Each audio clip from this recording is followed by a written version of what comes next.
Bonjour à tous. Allez, on continue notre formation après la première partie sur les intros sur la cybersécu et puis la partie reconnaissance. Petit rappel de la partie reconnaissance, on a dit que c'est la partie qui sert principalement à récupérer des informations très pratiques sur une entreprise, sur une cible donnée. Une fois on a pris un certain nombre d'informations et on les a récupérées, l'objectif aujourd'hui ou l'objectif à partir de maintenant sera de les exploiter. Et pour pouvoir les exploiter, il faut les scanner. C'est ce qui fait que dorénavant, on sait que l'entreprise a un mur. L'entreprise, elle se situe quelque part derrière le mur ici. Maintenant, le hacker est là et votre objectif principal, ça sera de tenter la récupération des informations en se basant sur les informations que vous avez eues dans la phase de reconnaissance. Du coup, à partir de maintenant, vous allez tenter le scanning précisément. Vous allez scanner les ports TCP, vous allez scanner les adresses IP, vous allez scanner les différents ports ouverts et pas ouverts, vous allez scanner les équipements utilisés, l'architecture réseau, bref, vous allez avoir énormément d'informations suite à ce scan-là. Et du coup, comment vous allez faire le scan? C'est sur la base des informations que vous avez récupérées dans la phase de reconnaissance.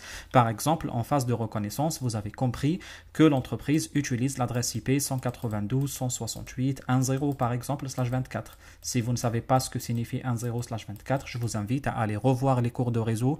Je ne vais pas vous les expliquer ici. Je considère que le réseau, c'est un prérequis très important à la cybersécurité. Si vous ne connaissez pas ce que je dis en matière de réseau, j'ai envie de dire tant pis. Enfin, on ne peut pas comprendre la sécurité avant de comprendre le métier de base. C'est pour cette raison qu'on a commencé à faire d'abord les CCNA, puis partir sur ce genre de cours.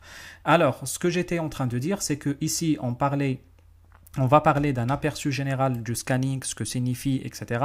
On va parler des processus de scanning, les flags TCP, on va parler de comment créer des paquets personnalisés, les CMP scanning, les ping sweep, on va identifier les ports ouverts via le SSDP scanning, le scan IPv6, on va parler des deux outils principaux, le Nmap et le hping-3, on va utiliser les commandes hping, les techniques de scanning, bref, vous comprenez que c'est un chapitre très très riche avec énormément d'outils, énormément d'informations, avec énormément de choses à apprendre qui vont vous permettre de scanner efficacement une cible de destination pour pouvoir récupérer des informations.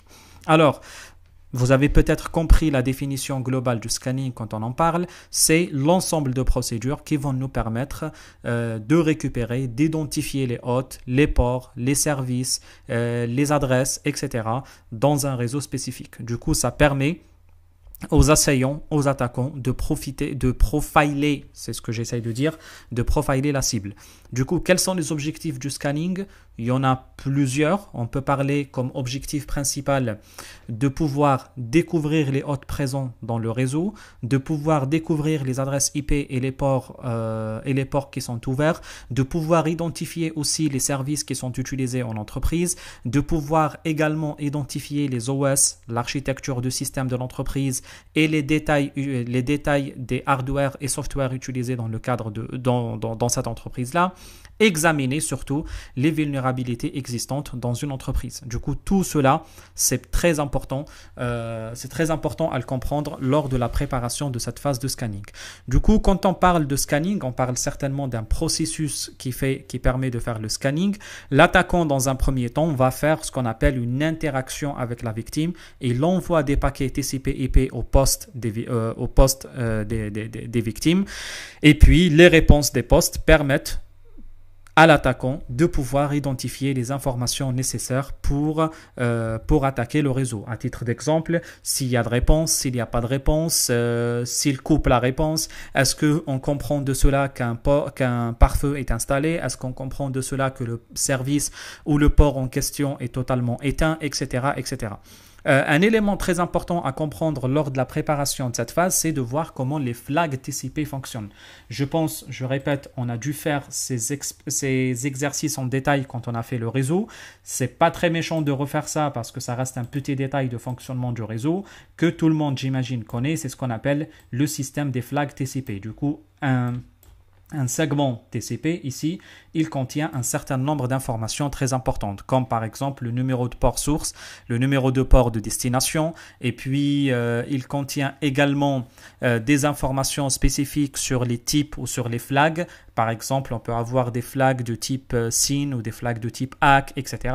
On peut avoir aussi des informations sur le numéro de séquence. C'est quelque chose que normalement vous devez le savoir si vous avez fait un peu de cours de réseau, etc. Du coup, comment ça se passe principalement? C'est que vous avez l'émetteur d'un côté, il y a également la taille de fenêtre pour ne pas oublier un élément très important. On a l'émetteur d'un côté, on a le destinataire de l'autre côté, et puis à l'initiation de n'importe quel process un process de système, l'émetteur, il va envoyer d'un côté une requête qui s'appelle SYN. Du coup, on envoie la requête SYN de synchro ici, et puis le destinataire, il la reçoit en envoyant un accusé de réception et en envoyant à lui aussi sa requête SYN d'ouverture de session. Le destinataire, à son tour, il envoie une requête finale d'accusé de réception de l'accusé de réception de la source. Cette étape-là, on l'appelle la three-way and check. C'est autrement dit l'étape de validation, la phase de validation à 3 étapes entre l'émetteur et le destinataire de l'ouverture d'une session TCP. Une fois cette phase est faite, on va commencer entre l'émetteur et le destinataire à envoyer des requêtes. Du coup, l'émetteur, il envoie par exemple 1500 octets. Le destinataire, il va répondre par un accusé de réception une fois l'équivalent de la taille de fenêtre est reçu. Par exemple, si l'on envoie 2 fois 1500 avec une taille de fenêtre déjà établie à 3000, qu'est-ce qu'on va faire à partir de maintenant? Le destinataire va envoyer un accusé de réception à la source, et cet accusé de réception contient un numéro qui s'appelle ACK, qui est le total reçu plus 1, autrement dit ici ça sera 3001. Et puis à partir de là, l'émetteur continuera l'acheminement de trafic. Par exemple, il envoie encore 2 fois 1500 et l'émetteur envoie encore, le destinataire envoie encore 3000, je ne sais pas calculer ou quoi, 6001.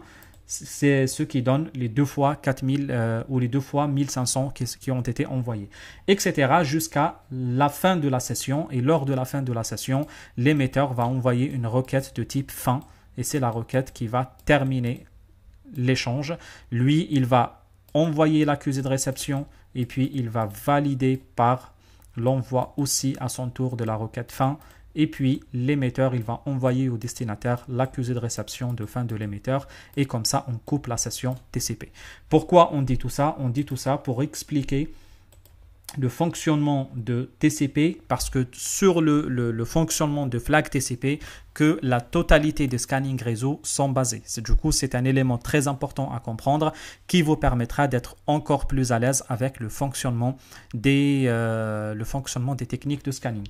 Je vais boire juste un peu d'eau et je reviens et on va continuer. Allez, on continue. Du coup, après, quand on parle également de scanning, on parle de la méthodologie utilisée lors de scanning. Il y a différents types de méthodologies. On peut parler par exemple de la méthodologie EC-Concile, qui consiste à essayer de voir la totalité de techniques de scanning existantes. Par exemple, checker les systèmes qui sont actifs, checker les ports qui sont ouverts. Est-ce que quels sont les ports qui sont ouverts qu'on peut utiliser pour préparer une attaque? Préparer ce qu'on appelle une attaque d'évasion de DDoS. Du coup, ça nous permettra d'éviter ce qu'on appelle les systèmes de détection d'intrusion. Essayez également de lire les bannières pour avoir plus d'informations sur les systèmes utilisés, scanner les vulnérabilités, essayer d'établir un diagramme de réseau et puis essayer de voir comment vous évitez les proxys ou même préparer vos propres proxys et puis faire ce qu'on appelle le scanning pentest au final, ce qui groupe la totalité de ces techniques de scanning, abordées.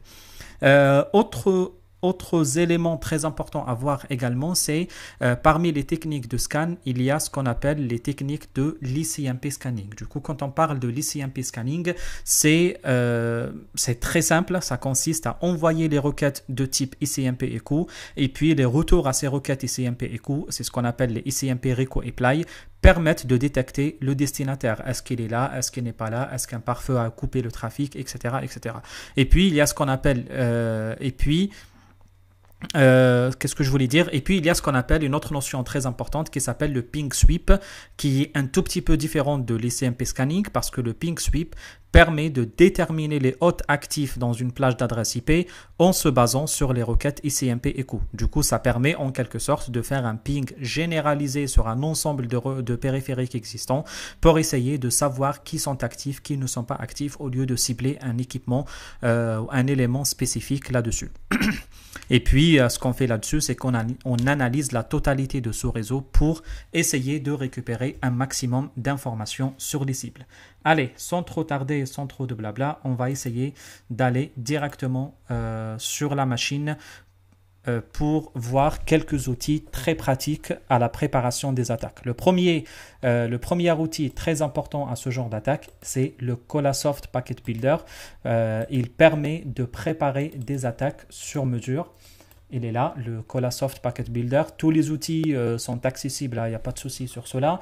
Et puis le Colasoft Packet Builder, il vous permet, comme j'étais en train de dire, de préparer un paquet spécifique au type d'information spécifique, de falsifier des informations ou de cibler une requête de destination, de cibler un destinataire, etc., etc. Là, par exemple, ici, on peut choisir la carte réseau qu'on souhaite utiliser spécifiquement et puis à partir de là, moi, je vais faire juste une simulation, je ne vais pas travailler dans un cadre réel.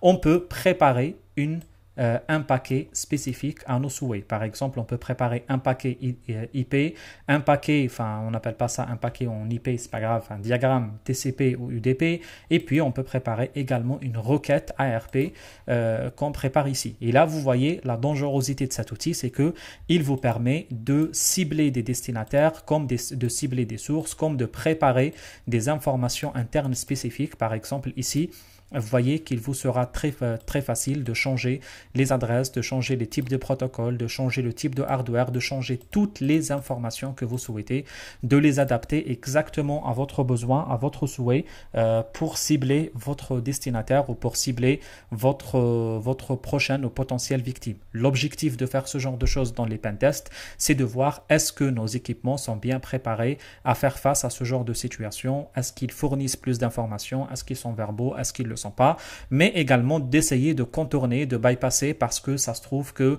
dans une requête par exemple IP, telle plage IP ou toutes les adresses IP hors les adresses IP qui sont autorisées dans le cadre de l'entreprise sont refusées. C'est ce qui fait que vous allez vous-même tout simplement préparer votre requête IP comme vous le souhaitez avec l'adresse IP. Par exemple, ici, si je prends un IP packet, avec l'adresse IP source et de destinataire comme vous le souhaitez, c'est vous-même qui allez les identifier et puis vous-même qui allez identifier vos adresses MAC source et de destination. Cela vous permettra de cibler très bien votre source. Par exemple, ici, je peux spécifier une adresse au hasard, par exemple 25, et puis cibler un destinataire spécifique, par exemple qui est le 128, qui est la machine de Metasploitable sur mon réseau.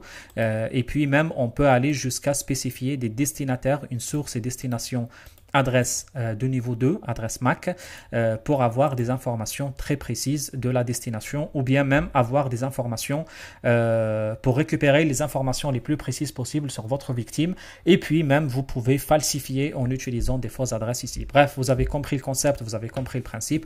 Le but de Colasoft Packet Builder, c'est qu'il vous permet de construire des paquets clés en main, on va dire, qui respectent exactement les critères que vous souhaitez vous-même dans le cadre de la préparation de votre attaque. Et puis une fois vous le faites, vous pouvez faire Send All avec quelques détails en plus. Est-ce que vous envoyez en loop? Est-ce que vous envoyez des boucles, énormément de requêtes? Ou est-ce que vous envoyez par exemple...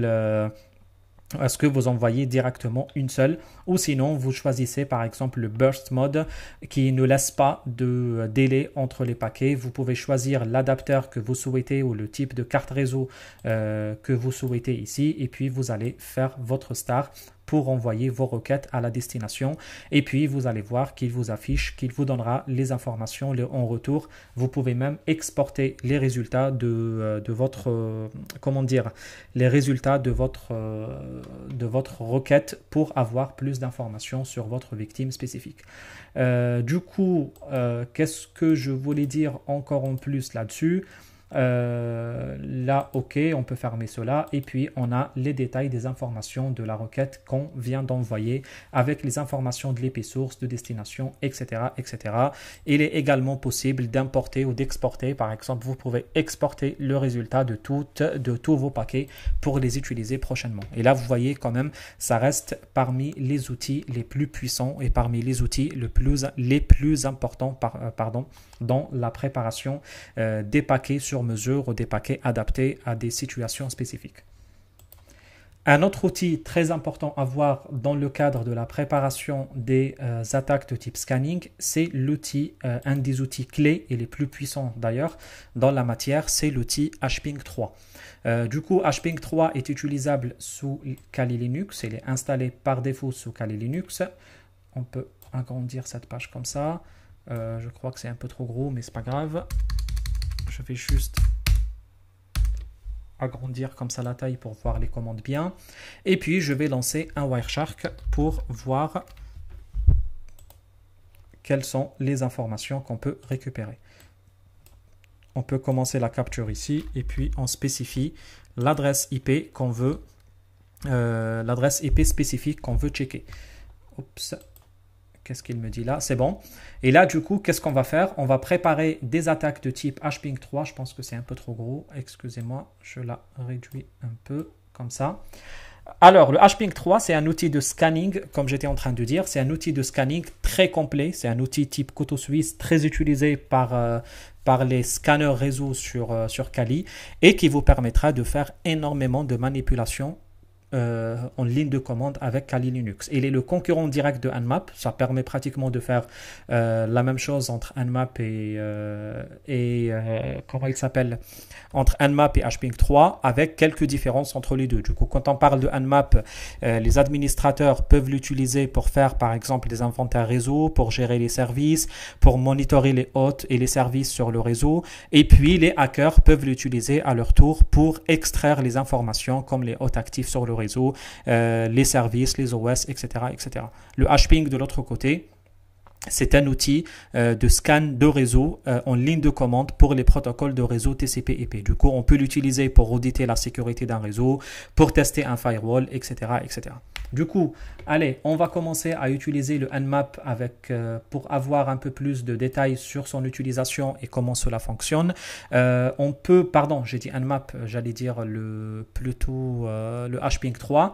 Il y a énormément de documentation qui peuvent nous décrire les commandes de HPing 3. Du coup, c'est un outil qui est plus ou moins facile à utiliser, plus ou moins ces commandes sont plus ou moins intuitives comme les commandes réseau. Pour le lancer, il vous suffit juste de passer en sudo HPing 3. Après, ce que vous pouvez faire, vous pouvez passer directement vous-même en super administrateur avec sudo su et comme ça, vous passez directement vous-même en super user et à partir de maintenant, il n'est plus nécessaire de faire à chaque fois le sudo. Du coup, par exemple, vous pouvez faire le HPing 3 directement et à partir de maintenant, vous êtes dans la console de HPing 3. Par exemple, si vous voulez une commande très simple de HPing 3, on va envoyer 3 paquets à la cible qui est le 120. Attendez, je vais écrire en même temps. HPing 3 -C, on spécifie le nombre de paquets que je veux envoyer à ma destination. Et là, vous voyez, on a envoyé 3 requêtes à notre destination de notre machine qui est la 127 vers le 128, la réponse de 128 à 127 et puis une deuxième avec sa réponse et troisième avec sa réponse. Du coup, au total, vous aurez 6 lignes sur le Wireshark si vous souhaitez voir ou interpréter les résultats directement sur le Wireshark. Après, vous pouvez scanner la liste des ports qui sont ouverts sur une cible. Par exemple, si vous voulez avoir la liste des ports ouverts, il n'y a pas mieux que Metasploitable ici parce qu'il a énormément de ports ouverts, etc. Vous avez compris, c'est une machine vulnérable. Du coup, ce que je peux faire là-dessus, on peut tout simplement lancer le HPing 3 avec le scan. Comme ça, scan. Et puis, on spécifie le nombre de ports à scanner. Par exemple, on va aller de 1 jusqu'à 3000. Et on spécifie directement notre destination. Le S ici signifie le flag signe de TCP. Le but, ça sera, vous le savez maintenant, vous l'avez compris, ça sera de scanner les ports TCP qui sont ouverts. Et là, vous voyez, il est en train de scanner sur le Wireshark, en train d'envoyer sur le Wireshark, pardon. Et ici, après le scan, il nous a récupéré les informations des ports qui sont ouverts. Sous format de tableau, vous voyez, le tableau, il est super propre, très bien fait. Par exemple, vous voyez que le port 21 qui s'appelle FTP, il est ouvert en flag S et A, le S comme signe et le A comme acknowledgement, l'accusé de réception, les TTL 64, l'ID, etc., le length, etc. Là, vous voyez que le win, c'est comme taille de window, c'est comme la taille de fenêtre, et puis le length, la longueur, on va dire, de cette fenêtre-là, de ce port-là. Et du coup, vous voyez, il vous donne la totalité des ports qui sont ouverts sur une destination spécifique. Et là, vous voyez quand même la dangerosité de l'utilisation de l'outil qui vous permettra de récupérer énormément d'informations sur la cible que vous souhaitez. Après, ce qu'on peut faire, par exemple, on peut créer un paquet UDP et l'envoyer avec une source différente. Vous voyez, on peut faire par exemple hping 3. On spécifie notre destination, la 28. On va préparer un paquet, ou enfin c'est pas un paquet, on dit un datagramme UDP pour utiliser la bonne terminologie. Et puis on utilise l'option random source. Autrement dit, j'utilise une source random, c'est, je sais pas comment le dire, aléatoire, c'est ça le terme que je cherchais, une source aléatoire, et puis on spécifie la taille, par exemple on envoie avec une taille de 500, et puis à partir de là, vous voyez, on était en train d'envoyer avec des différents types de sources. Vous voyez ici les sources, comment elles sont différentes. À chaque fois, ça change, 206, 73, 36, etc., etc. Le but de faire ce genre de scan, c'est de ne pas montrer sa vraie identité en quelque sorte. Et puis, on voit à chaque fois la réponse de 128 qui interagit avec nos requêtes de type UDP. Et là, vous avez compris également la dangerosité de ce genre d'attaque ou de ce genre de situation. Après, vous pouvez sortir avec un CTRL-C et puis vous retapez hping 3 à nouveau. Ici, ce qu'on peut faire, on peut faire un exit et puis faire un petit CTRL-L pour avoir une interface plus propre. Et puis, à partir de là, ce qu'on peut faire également, on peut envoyer des requêtes de type TCP/SYN sur un port spécifique. L'objectif là-dessus également, c'est de voir le port, est-ce qu'il nous répond, est-ce qu'il est ouvert, et puis est-ce qu'on peut l'exploiter ou pas. Par exemple, encore une fois, on peut utiliser le hping 3 avec l'option S pour envoyer des requêtes SYN TCP à notre destination, et puis à partir de maintenant on va spécifier le port 80 et puis on va spécifier qu'est-ce que je voulais dire, on va spécifier le nombre de requêtes qu'on souhaite envoyer. Par exemple, on souhaite envoyer 10, et là vous voyez on a des réponses reçues sur le port 80, et même si vous voulez analyser les résultats sur Wireshark, il est possible, hein, vous voyez le port source par exemple ici le 1686, le port de destination qui était le 80, et là on arrive à comprendre que le 127 et le 127 et le 128 arrivent à échanger entre eux sur le port 80, ce qui nous laisse conclure que le port 80 est ouvert et puis on peut l'utiliser.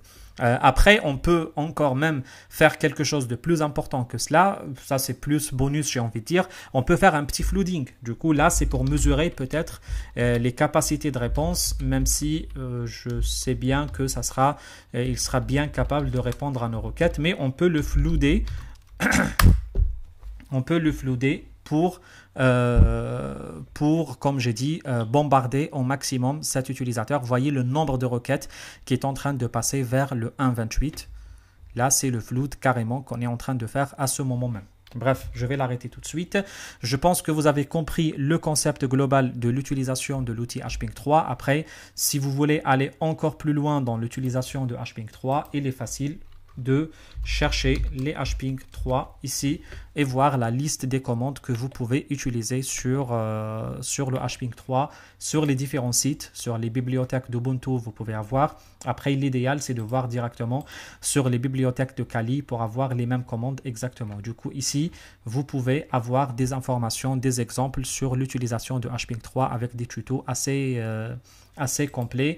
Ici sur ce site, il vous donne plus de 25 exemples de l'utilisation de hping 3 également. Et puis voilà, je pense qu'on a fait globalement un petit tour de l'HPing 3 et de comment on peut l'utiliser, comment on peut récupérer des informations plus ou moins spécifiques avec cela. Qu'est-ce que j'allais faire? Après, vous pouvez l'utiliser pour des attaques de type DOS carrément. Là, vous voyez un nombre très important de requêtes qu'on envoie, etc., etc. Et utilise même l'option flood, c'est l'option qu'on a utilisée il y a quelques instants. Et là, il a utilisé même l'option de rand source, c'est un peu le random source. L'objectif, c'est de ne pas montrer son adresse source. On a fait plus ou moins les mêmes types de requêtes avec quelques petites différences, mais vous voyez que il est possible quand même d'aller beaucoup plus loin avec ce genre d'exercice en faisant plus de pratique avec l'utilisation de HPing 3. Après, qu'est-ce que je voulais vous montrer également, c'est on va sortir de là et revenir sur la machine. Il est possible d'utiliser également un outil sous Windows qui permet, on a utilisé le Colasoft, est-ce qu'il est ouvert? Non. Est-ce que je l'ai installé? Je crois, oui, je crois l'avoir installé. Très bien. On peut utiliser Nmap sous Windows. C'est ce qu'on appelle l'interface ZenMap. Le ZenMap, c'est l'interface graphique de Nmap qui est utilisable sous Windows. Après, bon, l'idéal, c'est toujours de l'utiliser sous Linux, sous Kali. C'est plus simple, c'est plus fiable, etc.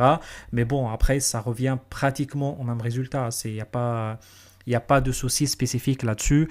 Et vous pouvez utiliser le Nmap ici comme vous souhaitez avec les différents types de commandes que vous voulez utiliser. Par exemple, on peut utiliser le SN qui est l'option la plus simple ici. Par exemple, Nmap. Qu'est-ce qui m'arrive avec le S? Nmap. On va utiliser par exemple ici. Qu'est-ce que je voulais dire? Je perds mes mots. Et puis, on va faire la commande la plus basique ici de Nmap pour essayer de faire un petit scan. Non, qu'est-ce que je raconte ici? Je raconte n'importe quoi. La commande, c'est ici. La commande, c'est ici. Et puis, on peut faire un scan de 192, 168, 1, 128 pour voir est-ce qu'il est là, est-ce qu'il répond à nos requêtes ou pas. Là, il me dit que le host, il paraît qu'il est down, il ne répond pas à nos requêtes. On peut le faire avec d'autres, par exemple avec le 18. Et ici, il va, j'imagine, nous donner des informations que le hot est app, il est bien ici, etc. etc. Bref, vous avez compris peut-être le principe de ZenMap. On va revenir à Nmap avec plus de détails. Le ZenMap, j'ai envie de dire, c'est pas trop l'outil qu'on utilise tant qu'on a le Nmap et tant qu'on a un Kali à côté. Après, qu'est-ce que je voulais dire encore? J'ai bien envie également qu'on fasse, pardon, qu'on fasse un petit tour sur d'autres outils. Par exemple, il y a un outil qui permet de faire les ping sweep et qui est très important dans la matière, qui s'appelle Megaping. Là aussi on peut l'installer, vous pouvez le télécharger à Megaping sur le net et vous pouvez le télécharger. Sinon, si vous avez les sources de CEH, il vous sera également possible de les récupérer. Je ne suis pas autorisé à les donner comme ça en public sur le web. C'est des formations qui sont payantes et puis EC Concile, je pense qu'il va gueuler un peu. C'est ce qui fait que je ne peux pas vous donner un lien de comment télécharger un outil, mais vous le devinez bien, c'est très facile. Il suffit d'écrire Megaping sur le net, ça ira facilement. Alors ici, ça va nous afficher la liste des ports, la liste des... Enfin, qu'est-ce que je voulais dire? Le Megaping, oui, pardon. C'est l'outil qui permet de faire des ping sweep, autrement dit des balayages de ping pour récupérer des informations de type que vous souhaitez vous-même. Par exemple, ce qu'on peut faire ici, on peut faire un petit IP scanner ici et à partir de là, vous allez spécifier un range spécifique d'adresse IP, par exemple 192.168.1.10 jusqu'à 192.168, par exemple 254. Et à partir de là, il est possible de récupérer des informations spécifiques sur des destinations. Ici, vous voyez, il m'affiche et ça va arriver, il est en train de scanner la totalité de réseau et puis là il m'affiche la liste des PC, la liste des services ou des hôtes, etc. qui sont ouverts, qui sont là. Là par exemple on a la machine 128 qui est notre Metasploitable et là avec un bouton droit vous pouvez faire plus de choses, par exemple merger le host, copier les items ou bien faire un whois ou un traceroute pour essayer de tracer le chemin jusqu'à la destination. Là ici c'est des choses que je fais en interne sur mon réseau local, mais on peut les faire pour scanner le réseau de l'entreprise, etc. Évidemment, après l'autorisation de l'entreprise. Attention, néanmoins, j'ouvre une petite parenthèse. La reconnaissance, c'est peut-être un peu dangereux. Le scanning, c'est très dangereux. C'est pas un peu dangereux parce que les tâches de scanning, quand vous les faites sur un site web, vous prenez Google ou Amazon ou je ne sais quoi, et vous lancez vos procédures de scanning, les équipements de sécurité qui sont en face, ils vous détectent. Et puis, attention, on peut considérer cela comme une attaque, comme une vraie attaque. Du coup, vous ne pouvez pas dire c'était dans le cadre d'une formation, etc., etc. En particulier, si vous parlez dans une vidéo, si vous démasquez bien, ou si vous êtes pas protégé, etc. Du coup, la possibilité de vous démasquer est très probable et même très facile. Vous pouvez avoir des ennuis vis-à-vis de la loi et vis-à-vis les différents problèmes rencontrés. Du coup, faites attention, ne scannez que les sites qui sont autorisés au scanning, comme le ScanMe par exemple de Nmap, ou bien il y a des plateformes qui offrent des possibilités de faire du scanning, etc. Vous pouvez le faire, vous pouvez vous amuser à le faire. Faites-le avec le site de votre entreprise ou les plateformes de votre entreprise si votre entreprise vous l'autorise. Du coup, vous pouvez faire des demandes explicites à vos CISO, à vos RSSI qui vous autorisent à le faire ou pas. Enfin, je ne sais pas s'ils vous autorisent ou pas. Mais attention, ne faites pas ce genre de pratique comme ça en public sur les réseaux des gens. C'est quelque chose qui est très, très, très dangereux. Après, bon, qu'est-ce qu'on peut faire avec l'outil Megaping également? On peut faire des scans de sécurité, on peut faire des scans NetBIOS également. Par exemple, on peut faire comme ça, on peut aller jusqu'à 254 également, et puis à partir de maintenant on peut faire les différents scans NetBIOS qui va nous permettre de récupérer les non NetBIOS utilisés et les informations également utilisées sur les machines, le domaine, etc., etc. Qu'est-ce qu'on peut faire également? Le traceroute, on a vu. On peut lancer des pings à des machines pour savoir les machines qui répondent et par défaut et par conséquent pouvoir interagir avec les machines et pouvoir qu'est-ce que je voulais dire? Pouvoir interagir et pouvoir savoir quelles sont les machines qui sont disponibles ou pas. Le finger, le network time, network resource.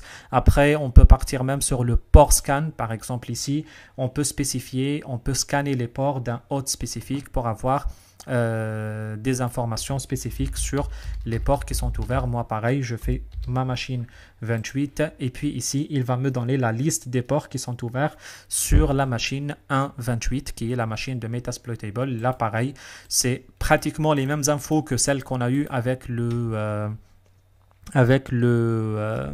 qu'est-ce que je voulais dire? Avec le HPing 3, on peut les avoir encore ici avec cet outil qui est le Megaping, et après on peut avoir plus d'infos en essayant de rentrer, par exemple d'exporter les informations dans un rapport, etc., etc.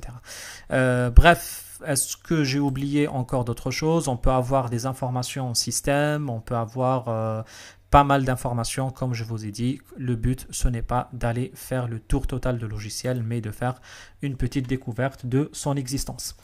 Après, qu'est-ce qu'on peut faire également? Est-ce qu'il y a d'autres outils qu'on peut également voir ensemble? Le Colasoft, on a vu. Le Megaping, on a vu.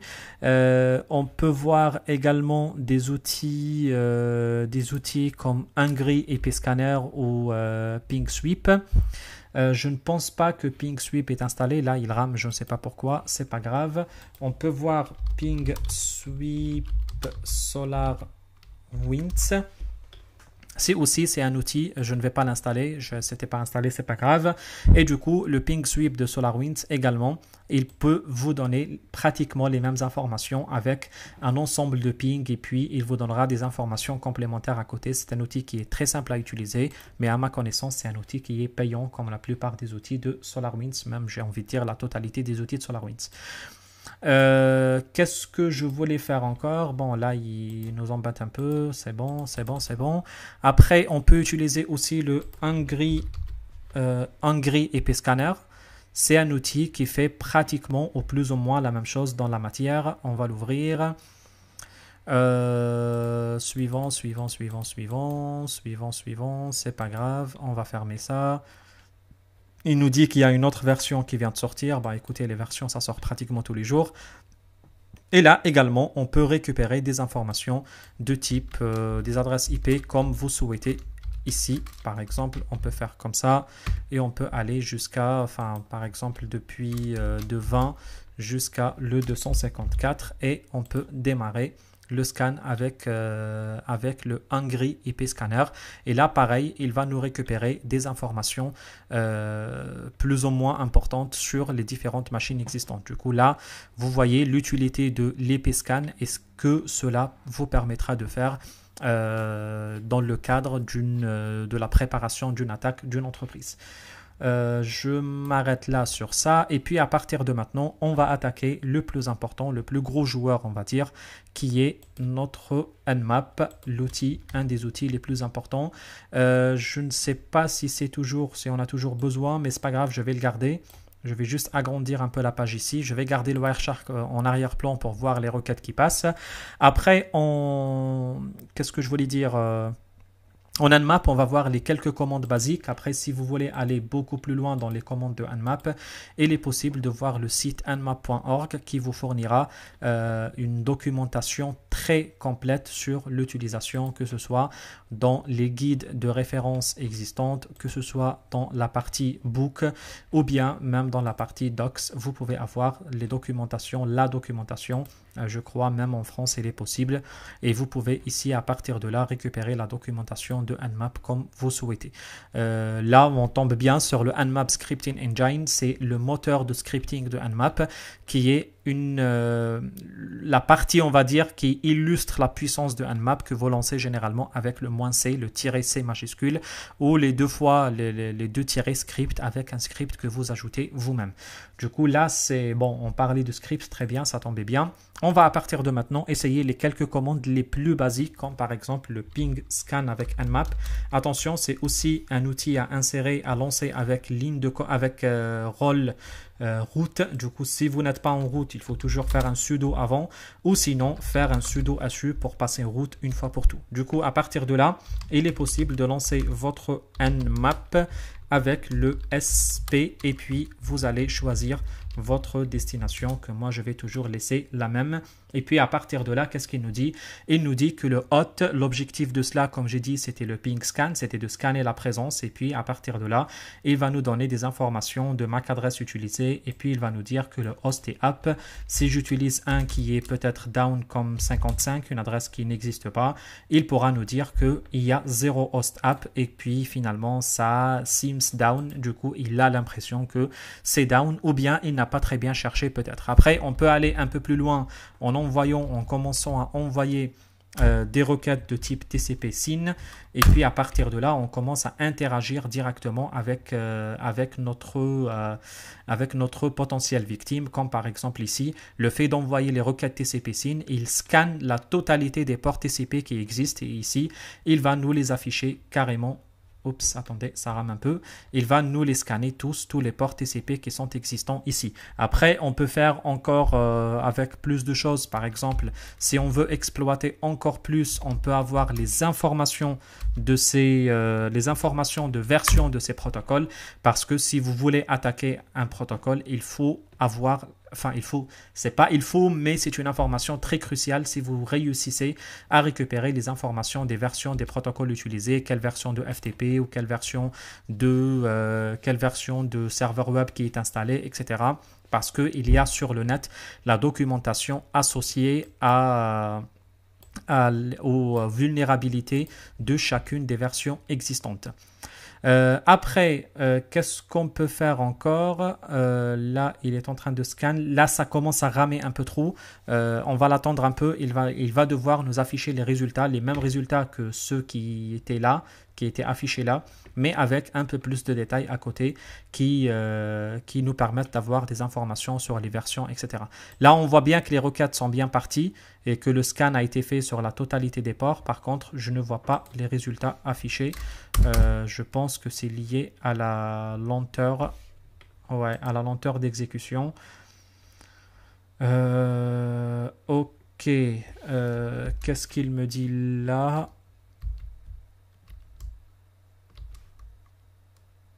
Tac, tac, tac, tac, tac.